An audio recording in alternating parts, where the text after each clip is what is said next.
Hello everyone, good evening all of you. तो आज के इस वीडियो में जैसा कि आपको मालूम है, आज आपका हुआ एग्जामिनेशन साइकोलॉजी का। आपका जो मेंस का पेपर था उस पेपर वन के बारे में हम यहाँ पे डिटेल में एनालिसिस करेंगे। We are going to analyse the paper कि क्या इसमें पास्ट ईयर क्वेश्चन से, जिसको हम बोलते हैं प्रीवियस ईयर क्वेश्चन, क्या पास्ट से हमको क्वेश्चन देखने को मिले या फिर हमको यहाँ पे कुछ न्यू फॉर्मेट में सवाल देखने को मिले।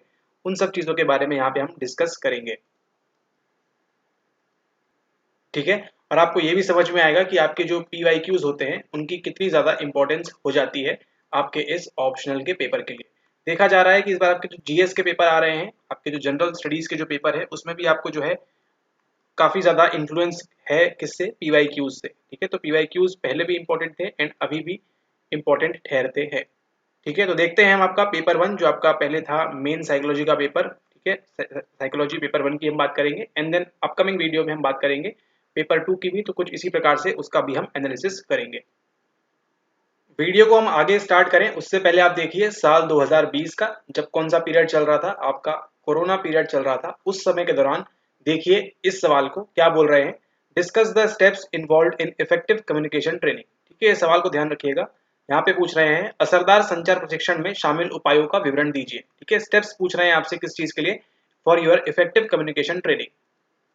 चलिए, तो ये रहा आपका UPSC CSC mains psychology paper 2023 का जो आज एग्जामिनेशन था। उसके बारे में देखते हैं। यहाँ पे पेपर वन में आपको मालूम है सेक्शन वन में पहले जो सवाल है आपको ये 150 वर्ड्स में लिखना है। 5 सवाल होते हैं और ये 5 आपके लिए कंपलसरी होता है इसको सॉल्व करना।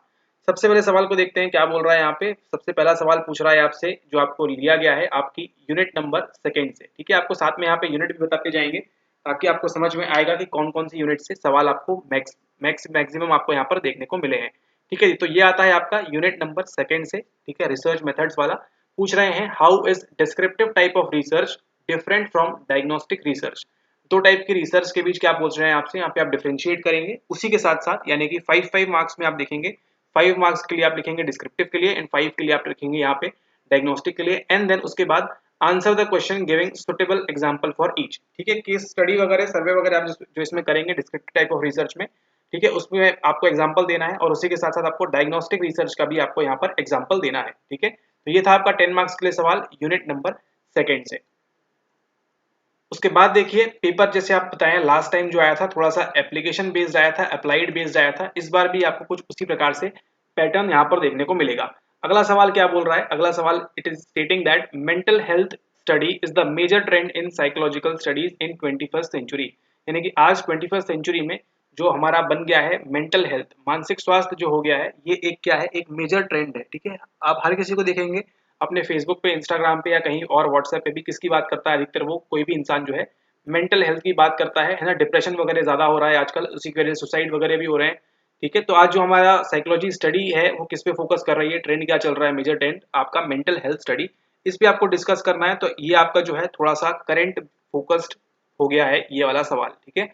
अगर आप करंट अफेयर करके गए होंगे विद रिगार्ड्स टू साइकोलॉजी, ठीक है, तो आपसे ये सवाल काफी अच्छे से बन जाएगा एज कम्पेयर टू आपको अदर्स के मुकाबले, ठीक है। कि अभी मेंटल हेल्थ स्टडी में रिसेंट में जो अपडेट हुई होंगी, ठीक है, उसको अगर आप यहाँ पे कोट कर देते हैं, उसको यहाँ पे आप मेंशन कर देते हैं कि आपने यहाँ पे अमेरिका में या यहाँ पे ये स्टडी चल रही है, तो वहां पे आपको दूसरे से एक एज मिल जाएगा, ठीक है। तो ये देखिए ये जो सवाल है सेकेंड वाला, ये कहाँ से आया है, ये आया है आपकी फर्स्ट यूनिट से, जहाँ पे हम बात करते हैं साइकोलॉजी का डेवलपमेंट इन 21st सेंचुरी, ठीक है। जहाँ हम बात करते हैं साइकोलॉजी की हिस्ट्री और वो सब चीजें, वहां पे 21st सेंचुरी में आज के तारीख में क्या चल रहा है। और ये आपका जो 14th यूनिट जाती है वहां से भी आप इसको रिलेट कर सकते हैं कि रिसेंट ट्रेंड्स वगैरह क्या चल रहे हैं साइकोलॉजी के अंदर। अगला सवाल देखिए, what do you mean by subliminal perception. अब जरा यहाँ पर नजर दौड़ाइए साल 2016 में, ठीक है, जब आपका जो ट्रेंड था चेंज होने वाला था आपका यूपीएससी का, उसके पहले 2016 में सवाल पूछा गया, describe the phenomena of subliminal perception and explain it with reference to. इसको छोड़ दीजिए आप, ठीक है। यहाँ किसकी बात कर रहे हैं, यहाँ बात कर रहे हैं सबलिमिनल परसेप्शन की। और क्या बोल रहे हैं, एक्सप्लेन करना है विद कंसेप्ट ऑफ आपकी बैकवर्ड मार्किंग और विजुअल प्राइमिंग के हिसाब से, ठीक है। तो 2016 में आपको सबलिमिनल परसेप्शन पूछा गया था।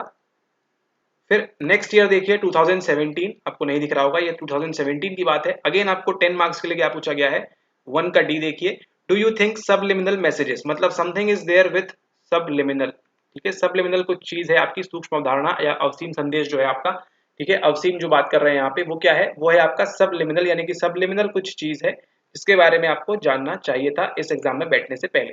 And most of the cases आपको मालूम ही होगा यहाँ पे क्या होता है, ठीक है। तो ये देखिए आपने 16 में सवाल आया आपको ये वाला, 17 में सवाल आया एंड नाउ 23 में आपका अगेन ये सवाल आया है। बस सवाल में क्या हुआ है, टाइम के साथ थोड़ा सा और मॉडिफिकेशन रहा है, कोर कॉन्सेप्ट वही उसी के अराउंड रिवॉल्व कर रहा है। What do you mean by subliminal perception, यहाँ पे आपका जो है इससे क्या मतलब होता है, ये आपका सवाल है। Discuss its role in advertising with the help of suitable example. आपको देखिए जैसे यहाँ पे क्या दिख रहा है, आपको तो ये दिख रहा है पेपर आपका मेंस का 2023 का मेंस पेपर दिख रहा है, लेकिन आपको पीछे एक चीज दिख रही होगी, वो क्या है, वो है ये, है ना। ये जो आपको ये नाम दिख रहा है ये क्या है, थोड़ा सा ये डार्क हो गया है, बट ये जो नाम दिख रहा है ये क्या है, यही है आपका सबलिमिनल, है ना। It is beyond the conscious level, consciousness कहाँ काम कर रही है आपकी, इन ब्लैक हेडलाइंस के ऊपर आपकी जो कॉन्शियसनेस है, जो चेतना है आपकी, वो काम कर रही है। लेकिन सबलिमिनली क्या हो रहा है, आपके दिमाग में ये इंफॉर्मेशन भी जा रही है, ठीक है। तो यही मतलब होता है आपके सबलिमिनल परसेप्शन का। तो इसको आपको एक्सप्लेन करना है and discuss its role in advertising. Advertisement जब आपने होता है तो देखा होगा आपने कि यहाँ पे नीचे से कुछ लिखा आता है मैसेज, ठीक है, आप यहाँ पे मैसेज करिए या कुछ करिए, या फिर आप अगर टीवी हॉल में जाते हैं तो वहाँ पे आपको देखा होगा कोका कोला का एड वगैरह, ठीक है। या आजकल अगर इंडिया के कंटेक्स्ट में बात करें तो जो विमल गुटके और राजश्री पान मसाला का जो ऐड आता है, टशन का जशन, वो सब जो है वो सब क्या है, वो सब आपके सबलिमिनल परसेप्शन हो जाते हैं जब बीच बीच में वो दिखाया जाता है, ठीक है। तो एडवर्टाइजिंग की मदद से इसका क्या रोल होता है, इसकी आप इंपॉर्टेंस वगैरह बताना चाहते हैं बता सकते हैं with the help of suitable example यहाँ पर कोट करते हुए। अगला सवाल देखिए 1 का D, your relative is going through, ये आप कौन सा जाएगा, ये जाएगा आपकी यूनिट नंबर 5 से, जहां आप क्या देखते हैं, अटेंशन, सेंसेशन एंड परसेप्शन, ठीक है। तो वही परसेप्शन में क्या है आपका यहाँ पे सबलिमिनल परसेप्शन की यहाँ पर बात हो रही है। तो ये आपका 10 नंबर का सवाल है। ये कौन सी यूनिट से था, सेकेंड यूनिट से, ये वाला आपकी फर्स्ट और 14th यूनिट से, एंड ये वाला जो था आपका ये 5th यूनिट से। अगला देखिए यहाँ पे यूनिट नंबर 6 आ रही है, your relative is going through chemotherapy, how your knowledge about learning theories will be helpful. 10 number का सवाल है यूनिट नंबर 6 से कि आपका जो रिलेटिव है वो किससे जा रहा है, वो जा रहा है यहाँ पे कीमोथेरेपी के थ्रू वो जा रहा है, ठीक है। तो आपको ये भी मालूम होना चाहिए पहले कि कीमोथेरेपी होती क्या है, ठीक है। तो यहाँ पे कीमोथेरेपी के अंदर क्या होता है, ये आपका क्या करता है, एक प्रकार से ट्रीटमेंट करता है, आपकी चिकित्सा करता है, आपको एड करता है मदद पे। क्या क्या करते हैं, आपके बॉडी में एक केमिकल डाला जाता है जिसके माध्यम से क्या होता है, जिसके थ्रू आपके बॉडी में जो सेल्स ग्रो हो रहे हैं रैपिडली फास्टली, जो आपके सेल्स ग्रो हो रहे हैं, अधिकतर देखा जाता है कौन से केस में, आपके कैंसर के केस में। आपके कैंसर के केस में बॉडी क्या करती है, फटाफट बहुत ही फटाफट जो है यहाँ पे सेल्स बनाती है, उस सेल्स को डिस्ट्रॉय करने के लिए हम इस प्रकार के केमिकल का इस्तेमाल करते हैं और वहीं पे आपकी यहाँ पे कीमोथेरेपी आ जाती है। अब ये जो आपका रिलेटिव है बेचारा कैंसर से ग्रस्त है और किसके थ्रू जा रहा है वहां पे, वो कीमोथेरेपी के थ्रू जा रहा है। How your knowledge about learning theories, आपने जो भी लर्निंग के बारे में थ्योरीज मालूम है वो विल बी हेल्पफुल, कि आप उसको वहां पर मदद कर सकें या कुछ एड कर सकें, ये आपको बताना है यहाँ पे 10 मार्क्स के लिए, ठीक है। तो अब इस सवाल में कंप्लीटली ये डिपेंड करता है कैंडिडेट के ऊपर कि वहां पे उसको कौन सी थ्योरी लर्निंग की वहां पे स्ट्राइक कर रही है एंड कहाँ पे वो उसका एग्जांपल दे पा रहा है। अधिकतर आप देखेंगे यहाँ पे ऑपरेंट कंडीशनिंग की अगर हम बात करें, एंड आपकी जो थ्योरी से दूसरी कौन सी है, क्लासिकल कंडीशनिंग है। तो वहीं पे आपको एक और चीज अगर आपने पढ़ी होगी वो है आपकी एवर्जन थेरेपी, ठीक है। जब क्या होता है आपको किसी चीज के बारे में अच्छा नहीं लगता आपको, ठीक है, ड्यू टू आपको क्या हो चुका है, उससे वॉमिटिंग वगैरह होती है इसके अंदर कीमोथेरेपी के अंदर, तो हमको जो है फूड के लिए एवर्जन, हमारा टेस्ट वगैरह चला जाता है, ठीक है, और हमको उसके रिगार्डिंग एवर्जन हमको वहां पर होने लगता है, ठीक है। तो वहां पे फिर एवर्जन थेरेपी आती है, लेकिन यहाँ पे कीमोथेरेपी के बारे में पूछ रहे हैं। तो आपको यहाँ पर बताना है कि how your knowledge about learning theories will be helpful, कैसे आप उसकी मदद कर सकते हैं या नहीं कर सकते हैं, ठीक है। 10 मार्क्स के लिए सवाल, तो इस प्रकार का सवाल कीमोथेरेपी से रिलेटेड, ये तो थोड़ा सा न्यू इनसाइट है, नया आया है इस बार से, ठीक है। तो ये था आपकी यूनिट नंबर 6 से। अगला सवाल की बात करें यहाँ पे 1E, जो लास्ट सवाल है आपके कंपलसरी क्वेश्चंस में, discuss the factors facilitating in problem solving. 10 number का सवाल है आपका, सिंपल सी आपकी जो यूनिट नंबर 8 है प्रॉब्लम सॉल्विंग वाली। एंड अगेन यहाँ पर देखिए साल 2020, सवाल नंबर ये, give details of facilitating and hindering factors in problem solving, इसलिए यहाँ पे 15 मार्क्स का था। केवल आपसे क्या पूछा है, फैसिलिटेटिंग फैक्टर्स कौन से हैं आपकी प्रॉब्लम सॉल्विंग के अंदर, ठीक है। तो ये आपका हो जाएगा यहाँ से answer, give details of facilitating factors in problem solving. तो अगर आपने एग्जाम के पहले पीवाईक्यू सॉल्व किए होंगे, आपने आंसर राइटिंग की होगी, तो आपके लिए ये वाला सवाल जो है थोड़ा सा और इजी गोइंग हो जाएगा। ऑलराइट, तो ये आता है आपका यहाँ पे यूनिट नंबर 8 से, discuss the factors facilitating in problem solving, same theme है वहाँ पे। तो 10-10 मार्क्स के आपके सवाल थे, ये जो 5 थे आपके लिए कंपलसरी होते हैं। अब चलते हैं हम नेक्स्ट क्वेश्चन के ऊपर, जो हमारा सेकंड क्वेश्चन है, क्या बोल रहा है वहाँ पे ये कह रहे हैं कि explain in detail the use of computer technology in psychological studies, ठीक है। साइकोलॉजिकल स्टडीज के अंदर हम कंप्यूटर्स का सीटी का कैसे हम इस्तेमाल कर सकते हैं।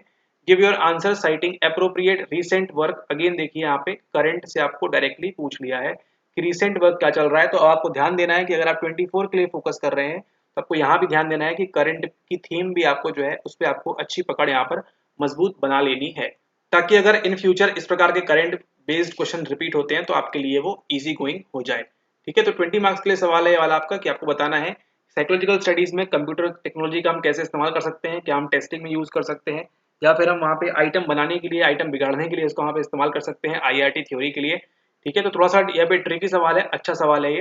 अगला देखिए यहाँ पे, describe multiple intelligence theory and it's measurement. ठीक है, आपको क्या बताना है, मल्टीपल इंटेलिजेंस थ्योरी को डिस्क्राइब करना है, क्या है, कैसी है, कहाँ से आती है, पूरा फ्लो चार्ट बना के बताएंगे आप, कौन कौन से इसके अंदर आते हैं, कौन कौन से नहीं आते हैं, कितने फैक्टर्स हैं इसमें। ठीक है, वो सब बताना है आपको। फैक्टर्स से मतलब फैक्टर एनालिसिस नहीं, कितने इसके अंदर एक है, दो है, मल्टीपल है, तो कितने इंटेलिजेंस होने चाहिए और उसको हम मेजर कैसे कर सकते हैं, ये बताना है आपको यहाँ पे 15 मार्क्स के लिए।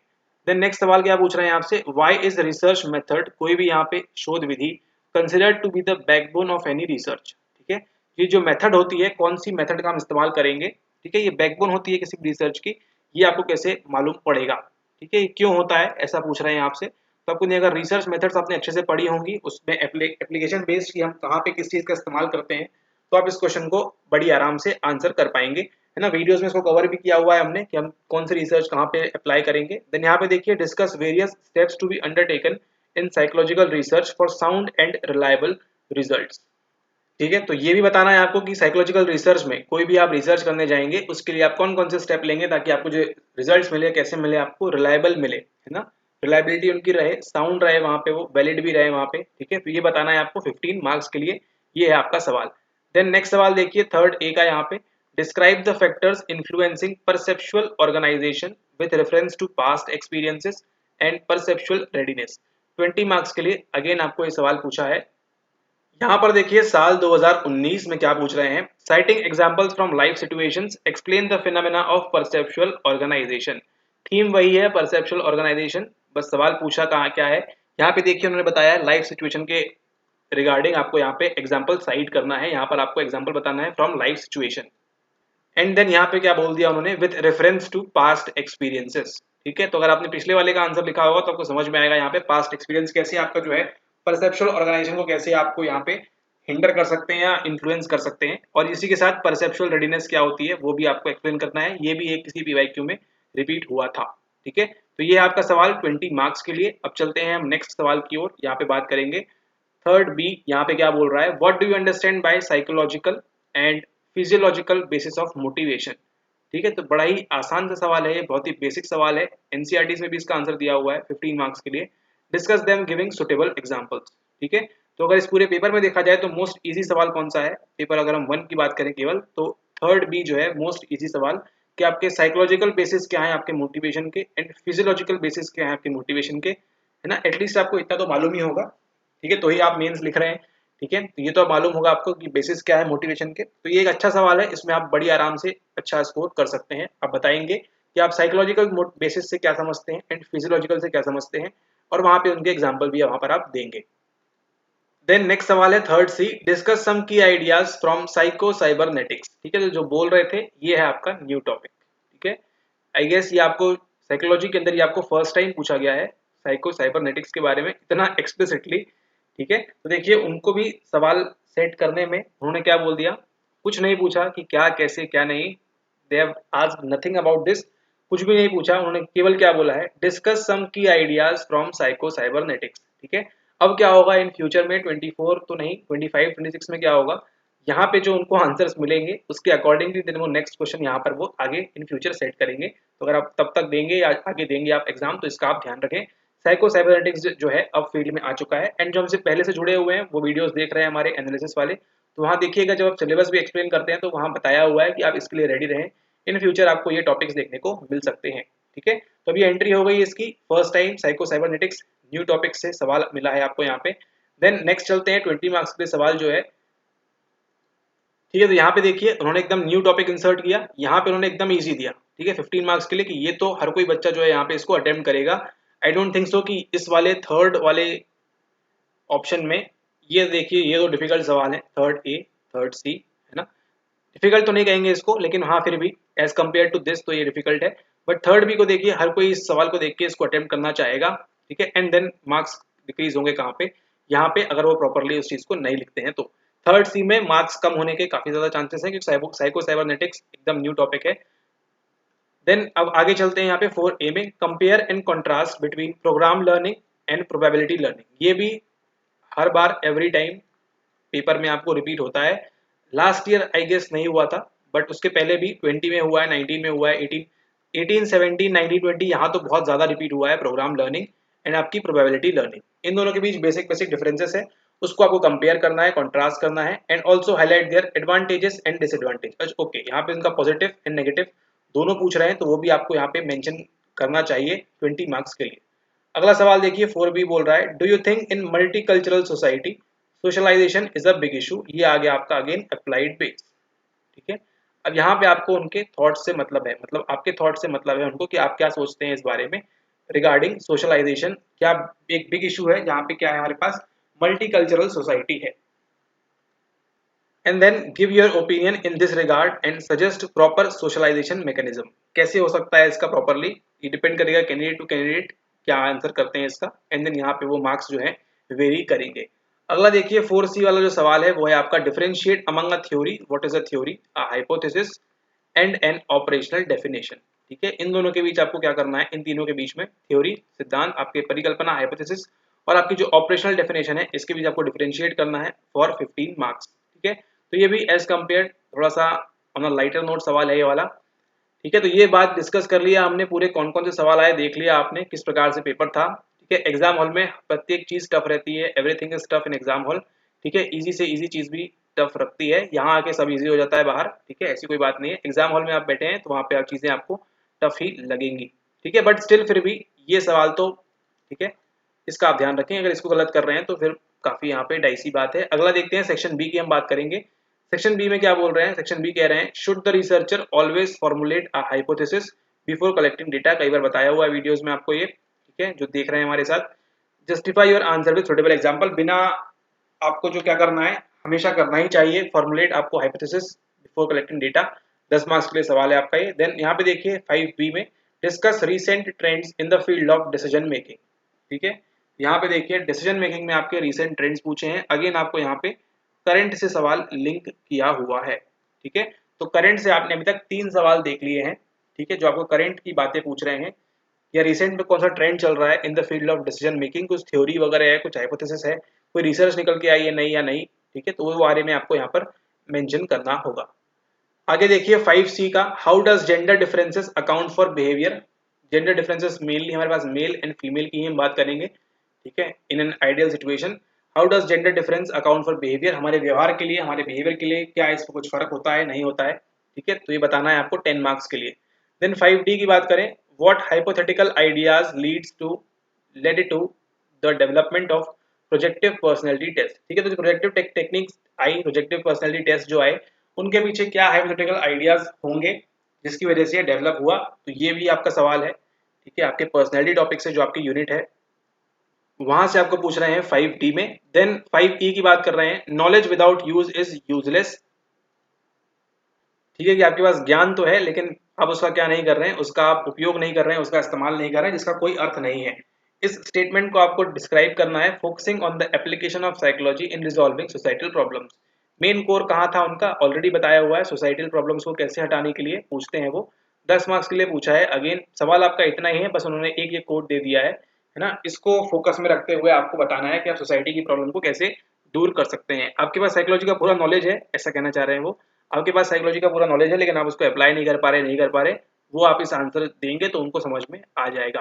देन नेक्स्ट बात करते हैं 6A की, in view of Piaget intellectual development takes place through stages which occur in a fixed order. Piaget ने क्या बोला, एक ऑर्डर से ये ऑर्डर, ये ऑर्डर से ये ऑर्डर, ये ऑर्डर से ये ऑर्डर, ये ऑर्डर से ये ऑर्डर, और फिर यहाँ पे आपका क्या होता है, which are universal regardless of social and cultural background. आपका सोशल एंड कल्चरल बैकग्राउंड आपका कुछ भी रहे उससे कोई मतलब नहीं है। जो इंटेलेक्चुअल डेवलपमेंट होता है, जो हमारा बौद्धिक विकास होता है, वो क्या करता है, स्टेज बाय स्टेज होता है हमारा। ठीक है, स्टेज बाय स्टेज डेवलपमेंट होता है, जो क्या है, एक यूनिवर्सल है, यानी कि सार्वभौमिक है, पूरी दुनिया में एक जैसे ही चीजें होती हैं। Critically examine Piaget's point of view in detail, तो यहीं पे आपकी व्योगोत्स्की की एंट्री भी हो जाएगी। यहाँ पे बोल ही दिया उन्होंने, कहा गया, ये बोल दिया सोशल एंड कल्चरल बैकग्राउंड, ये इसकी बात ही ये करते हैं, तो आपको मेंशन करना ही होगा। Critically examine Piaget's point of view in detail, बता के कि क्या ये सही है या नहीं, ठीक है। तो क्रिटिकली आपको एग्जामिन करना है, 20 मार्क्स के लिए अच्छा सवाल है ये वाला, ठीक है। तो इसमें बताएंगे आपकी उसमें कौन कौन सी स्टेजेस है, क्या बोलते हैं उस स्टेजेस के बारे में। अब यहाँ पे देखिए 6B की बात करें, 6B में बोल रहे हैं discuss formation of stereotypes and prejudices with the help of suitable examples, ठीक है। हल्का सा सवाल है ये, इजी थोड़ा सा सवाल है ये, 15 मार्क्स के लिए। आपको स्टीरियोटाइप्स एंड प्रेजुडिस कैसे फॉर्म होते हैं, first time, second time, third time, किस प्रकार से फॉर्म होते हैं आपके, ठीक है, रूढ़िवाद और आपकी पूर्व धारणा, ये आपको बतानी है एग्जाम्पल्स के साथ। अगला सवाल देखिए, अगेन ये सवाल आप देखेंगे, इसको ये रिपीट हुआ है, ठीक है। इस प्रकार से सवाल सेम रिपीट हुआ है आपका PYQ से, ठीक है। तो अभी तक आप 4 से 5 आई गेस सवाल देख चुके हैं जो आपको रिपीट हुए हैं as it is. Explain how a double blind experiment is used to overcome experimental bias and participant expectancy effect, ये वीडियोस में कराया हुआ है हमने, ठीक है। तो इसका आंसर भी आप लिख सकते हैं बड़ी आसानी से। यहाँ पे डबल ब्लाइंड एक्सपेरिमेंट और सिंगल ब्लाइंड के बीच एक बार डिफरेंस पूछा था कि क्या क्या होता है उसके बीच में, तब शायद 20 मार्क्स का सवाल था। यहाँ पे केवल डबल ब्लाइंड पूछा है उन्होंने कि आप इसको कैसे ओवरकम कर सकते हैं for your experimental bias and आपका पार्टिसिपेंट एक्सपेक्टेंसी इफेक्ट, ठीक है। कि जो प्रयोग करता है, जो प्रयोग कर रहा है, वो किस प्रकार से बायस हो जाता है अपनी स्टडी के लिए, और जो पार्टिसिपेंट है वो भी कुछ एक्सपेक्ट कर रहा है कि हाँ शायद मेरी मेमोरी में सुधार हो रहा है। अगला सवाल देखें, 7A की बात करें, how do intelligence and aptitude differ, ठीक है। आपके पास I है, आपके पास A है, क्या ये दोनों चीज एक जैसी हैं, अलग अलग है। Explain the two in light of G and S factor of intelligence giving suitable examples, ठीक है। तो आपको बताना है यहाँ पे कि इंटेलिजेंस, बुद्धि, और आपकी जो अभिवृत्ति है, जो आपका एप्टीट्यूड है, ठीक है, उसके बारे में बताना है आपको एग्जांपल देके कि in the light of G factor and S factor की जो थ्योरी है आपकी 2 फैक्टर वाली इंटेलिजेंस वाली, उसके बारे में आपको बताना है कि एक G फैक्टर होता है और कई सारे क्या होते हैं आपके S फैक्टर होते हैं। इसलिए आपको यहाँ पे 20 मार्क्स का सवाल यहाँ पर दिया हुआ है। अगला देखिए 7B की बात करें, अगेन ये आपका रिपीट हुआ है सवाल, what is the meaning and significance of plasticity of perception, ठीक है। तो यहाँ पे आपको बताना है कि परसेप्शन प्लास्टिक है या नहीं है, क्या उसके बीच डिफरेंस है। फिर यहाँ पे 7C में पूछ रहे हैं what are the steps for effective communication training. Video के स्टार्ट में आपको जब हम पेपर स्टार्ट कर रहे थे एक सवाल दिखाया था आपको, वही सवाल क्या पूछ रहा है, what are the steps for effective communication training discuss in detail, कितने मार्क्स के लिए, 15 मार्क्स के लिए। और वहां पे आपको दिखाया था कितने मार्क्स के लिए, 10 मार्क्स के लिए। डिस्कस इन डिटेल बोल दिया है तो 5 मार्क्स आपके वहां से इंक्रीज हो गए हैं। सवाल सेम वही है, what are the steps for effective communication training. अगला सवाल देखिए 8A में, तो अभी तक आप देख रहे हैं। अभी अगर हम बात करें कि हमारे पास मेन इनसाइट क्या आया है, फिलहाल हम 7 सवाल देख लिए हैं, एक सवाल और देखना बाकी है। ओके, पहले वो देख लेते हैं फिर बात करते हैं। नेक्स्ट सवाल, do childhood experiences effect us in our entire life, elaborate your answer in the light of personality theories. तो फाइनली वो पर्सनैलिटी को लेके आ गए पिक्चर में। यहाँ पे 20 मार्क्स का सवाल है आपका ये, ठीक है, 20 मार्क्स के लिए। कि आपको बताना है पर्सनैलिटी थ्योरीज को लाइट में रखते हुए कि क्या हमारा जो चाइल्डहुड है, चाइल्डहुड ट्रॉमा, बचपन में जो भी हमने देखा सीखा, ठीक है, उसका इफेक्ट क्या पड़ रहा है आज तक हमारी लाइफ में, ठीक है। विद रिगार्ड्स टू आपको बताना है in the light of personality theories, कौन सी इसको अपोज करती है, कौन सी इसको रिजेक्ट करती है, कौन सी इसका फेवर करती है, ये भी आप इसको डिस्कस कर सकते हैं। 8B की बात करें, अगेन ये भी आपका जो है रिपीट हुआ था सवाल, how can the memory be improved with the help of organisation and mnemonic techniques, ठीक है। रिपीट से मतलब एज इट इज आपका रिपीट हुआ है, इसलिए इसको रिपीट कहा जा रहा है, ठीक है। लास्ट 2-3 साल 4 साल पहले भी सेम यही सवाल पूछा गया था, है ना, सेम, मतलब कुछ भी चेंज नहीं हो रहा है, तब वहां पे रिपीट का इस्तेमाल कर रहे हैं।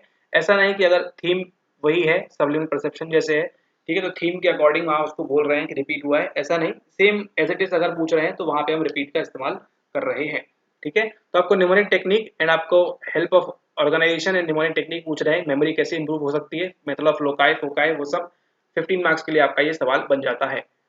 और ये चलते हैं हम लास्ट सवाल की ओर, 8C, जो कह रहा है यहाँ पे human behaviour is affected by multiple factors that tend to overlap, है ना। हमारा जो व्यवहार है, हमारा जो बिहेवियर है, इसके पीछे कई सारे फैक्टर्स हो सकते हैं जो ओवरलैप कर रहे हैं, जिस वजह से as a result of which it is difficult to analyse the cause of behaviour, ठीक है, कि एक्चुअली क्या इसको कॉज कर रहा है हमारे बिहेवियर को, ये आपको एनालाइज करना डिफिकल्ट हो जाता है। इसको भी आपको यहाँ पर डिस्कस करना है 15 मार्क्स के लिए, ठीक है। तो ये भी एक अच्छा सवाल है आपका 8C वाला, गुड क्वेश्चन, अच्छा सवाल है आपका यहाँ पे, है ना। आपको जो है दिमाग के घोड़े दौड़ाने पड़ेंगे यहाँ पे कि उनका बिहेवियर में किस प्रकार से अलग अलग फैक्टर्स जो है हमको यहाँ पे इन्फ्लुएंस कर रहे हैं, इफेक्ट करते हैं, और किस प्रकार से हम उसको ये नहीं कह सकते कि बिहेवियर को, यही कॉज इफेक्ट को हम वहाँ पे स्टेब्लिश नहीं कर पाते हैं कभी कभी, ठीक है, कि ये जो बिहेवियर होने वाला है इसके पीछे कौन सा कॉज है जो इसको इफेक्ट कर रहा है, ये हम इसको एस्टेब्लिश नहीं कर पाते हैं, ठीक है। ऑल राइट, ओके, तो इसी के साथ अगला देखते हैं यहाँ पे। ऑल राइट, तो यहाँ पे आपका जो है समाप्त होता है यहाँ पे। ठीक है, आपका जो था पेपर 1 कंप्लीट, आपका ये पेपर 1 फॉर आपका यूपीएससी सीएससी 2023 साइकोलॉजी, आपका मनोविज्ञान। ठीक है, तो ये था आपका कंप्लीट पेपर। आपने सवाल देख लिए किस प्रकार से थे, तो उन सवालों के बारे में थोड़ा सा और हम बात करेंगे डिटेल में। यहाँ पे आपने देख लिए 20 15 15 मार्क्स के होते हैं आपके। ये जो आपका था सवाल, ये आपका 20 मार्क्स के लिए था। राइट, ओके, ऑल राइट, तो आपने देख लिया अभी 2023 में सवाल देखा आपने। 3 सवाल जो थे आपके, 3 क्वेश्चंस जो हम बात करें, 3 क्वेश्चंस आपको पूछे गए। कौन से आपको पूछे गए? Current based. ठीक है, कि करंट में क्या चल रहा है फॉर डिसीजन मेकिंग, है ना, 21st सेंचुरी में क्या हम उसका इस्तेमाल कर सकते हैं। और एक और कुछ सवाल था जो आपसे पूछ रहे हैं करंट बेस्ड, है ना, मतलब अब जो है ऑप्शनल जो है आपका, आप मान के चलिए अब जो है, पहले इतना नहीं पूछ रहे थे एक्सप्लिसिटली। अभी तक के पेपर को अगर आप देखेंगे, कहीं भी उन्होंने करंट बेस्ड या करंट अफेयर को इतना एक्सप्लिसिटली मेंशन नहीं किया है। कहीं भी उन्होंने इतना स्पष्ट तौर पे कहीं भी रीसेंट ट्रेंड के बारे में बात नहीं की थी। इस पेपर में हमको, या की भी होगी तो एक आध बार रेयर केस में कर दी होगी, बट इस केस में हमको 3 से 4 सवाल, हमको 3 क्वेश्चन तो कंफर्म है। 3 क्वेश्चन हमको क्या पूछ रहे हैं? हमको करंट ट्रेंड्स के बारे में पूछ रहे हैं। तो अभी हमको इनसाइट क्या है इससे, हमको क्या लेना है टेक अवे यहाँ से, कि आपको जो है अगर आप 24 के लिए प्रिपेयर कर रहे हैं, 25 के लिए, 26 के लिए कर रहे हैं, एंड अगर आपने इस बार भी दिया था तो आपको ऑल द बेस्ट, आपका इसी बार हो जाए, है ना, काफी मेहनत की आपने। बट स्टिल अगर आप आगे के लिए प्रिपेयर कर रहे हैं, आपको ध्यान देना है अब करंट अफेयर पे भी, करंट ट्रेंड्स पे भी, with regards to your psychology optional. ठीक है, कम से कम आपके 50 मार्क्स का सवाल अगर आप देखेंगे तो आपको पूछा गया है करंट बेस्ड, है ना। 40 टू 50 मार्क्स आपके रेंज लेके चलते हैं। 40 से 50 नंबर आपके करंट से पूछे गए हैं फ्रॉम 150। ठीक है, तो इसको आप ध्यान रखें यहाँ पे कि यहाँ पे उन्होंने 3 सवाल मिनिमम पूछे हैं आपसे यहाँ पे, और उसके बाद 3 क्वेश्चंस आपके यहाँ पे हो गए करंट से। ठीक है, और अगर हम बात करें 5 से 7 सवाल जो थे आपके, वो क्या हुए हैं? वो हुए हैं आपके यहाँ पे repeat. Repeat in the sense as it is. पहले भी पूछा गया था सबलिमिनल परसेप्शन के बारे में, अभी भी सेम चीज पूछी गई है। पहले भी पूछा गया था आपके mnemonic and method of organisation for memory, same वही पूछा गया है। उसी प्रकार से एक दो चीजें और थी, वो भी यहाँ पे सेम वैसे ही की वैसी ही पूछी गई, जैसा लास्ट ईयर पूछा था, प्रीवियस ईयर पूछा था 2020 में, 2019 में, उसी चीज को पूछ रहे हैं, उसी के अराउंड रिवॉल्व कर रहे हैं, एंड देन क्वेश्चंस को बस थोड़ा सा वहाँ पे टर्न एंड ट्विस्ट कर रहे हैं। तो अब आपको क्या करना है? आपको प्रीवियस ईयर क्वेश्चंस को अब बिल्कुल भी नहीं छोड़ना है। अगर पहले छोड़ के जा रहे थे तो बिल्कुल भी ऐसी गलती ना करें, आगे से ध्यान रखें। पीवाईक्यूज जो है मोस्ट इंपॉर्टेंट है। तो अगर हम समराइज करें इस पूरे पेपर को, तो इस प्रकार से कह सकते हैं कि ये जो आपका आया है, कैसे आया है? PYQ based plus current. ठीक है, PYQ based plus current, and जो भी इस प्रकार से पढ़ के गया होगा, इस टाइप से पढ़ के गया होगा, पीवाईक्यू बेस्ड और करंट को भी इंक्लूड किया होगा, उसके इस एग्जामिनेशन में अच्छे स्कोर करने के चांसेस बन जाते हैं। ठीक है, तो आपको भी ध्यान देना है, अब से पीवाईक्यूज पे आपको ध्यान देना है। हो सकता है अगले साल पैटर्न चेंज कर दें, उसमें कोई दो राय नहीं है, कोई दो मत नहीं है, लेकिन पीवाईक्यूज जो है वो हमेशा आपके लिए गॉडफादर रहेंगे, हमेशा आपको वो जो है हेल्पफुल रहेंगे, आपके जो पीवाईक्यूज हैं। ठीक है, और साइकोलॉजी की बात करें तो साइकोलॉजी के लिए आप जो करंट ट्रेंड्स हैं उनको भी आप एक नज़र मारते रहें। महीने में आप एक बार आपका जो ऑप्शनल है उसको वहाँ पर देखते रहें कि क्या चीज़ें हो रही हैं, कैसे कैसे चीज़ें उसके अंदर हो रही हैं, क्या कुछ रिसेंट ट्रेंड्स में कुछ डेवलपमेंट हो रहा है।